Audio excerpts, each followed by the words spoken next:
Today we will be tightening up the rear end with some Kartboy rear subframe lockdown bolts. Let's get started. For today's upgrade, you'll need an M12 by 1.25 tap, a tap socket, a 10mm hex Allen socket, a 17mm socket, and a torque wrench. WD-40 and wire brush for cleaning. These are the rear subframe lockdown bolts from Kartboy. These will fit all 2002 to 2007 Subaru Impreza WRX and STI models. The kit includes 2 bolts, 2 washers, and 2 sleeves.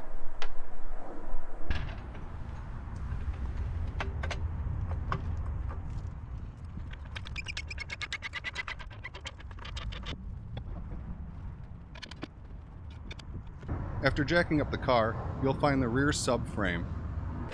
Loosen the 2 17mm bolts on each side of the subframe to allow the subframe to move.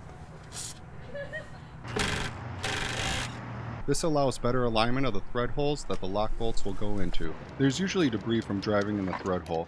We will need to clean this out. Take an M12 by 1.25 tap and work it into the thread hole. Thread it in and then out. Do this several times and then clean out the threads with a bottle brush. For the bolts, put some Loctite on the threads and grease on the sleeves.